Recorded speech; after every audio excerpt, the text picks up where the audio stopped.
صدیق اب آپ کی طرف آتی ہوں. خلیل صاحب کی گفتگو بھی آپ نے سنی صدیق, اور آپ اسلام آباد میں بیٹھے ہیں جہاں پہ زیادہ تر صحافی ہوتے ہیں اور وہاں پہ ڈسکشنز بھی ہوتی ہیں, گیٹ ٹو گیدرز بھی ہوتے ہیں, بڑی گیدرنگز بھی ہوتی ہیں. اور میں آج ذرا ناظرین کو بتاؤں کہ میں بالکل سوشل نہیں ہوں, میں آفس سے گھر اور گھر سے آفس, اور زیادہ تر ہمارے یہاں رواج ہے کہ مرد حضرات زیادہ گیٹ ٹو مطلب گیدرنگز میں جاتے ہیں, گیٹ ٹو گیدرز کرتے ہیں. تو میں اکثر صدیق سے پوچھتی رہتی ہوں, صدیق کیا چل رہا ہے اس خبر پر, تمام لوگوں کا کیا کہنا ہے, تمام کا کیا کہنا ہے.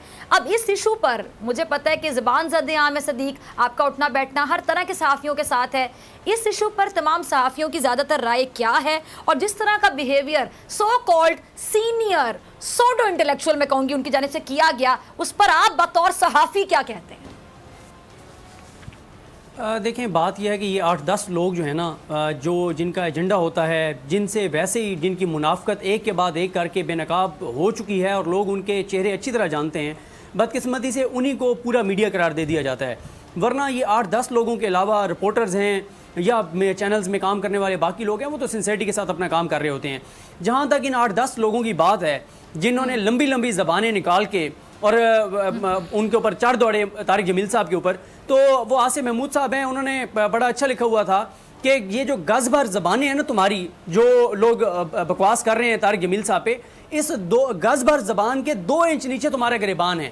اپنے گریبان میں جھانک کے دیکھ لو کہ میڈیا یعنی تم لوگ سچ بولتے ہو یا جھوٹ بولتے ہو. پھر مجھے حیرت اس بات پہ ہوتی ہے ڈاکٹر صاحبہ کہ میں نے دیکھا کہ 3-4 چینلز نے طارق جمیل صاحب کو کاؤنٹر کرنے کے لیے کس کو بٹھایا ہوا تھا, مولانا طاہر اشرفی کو.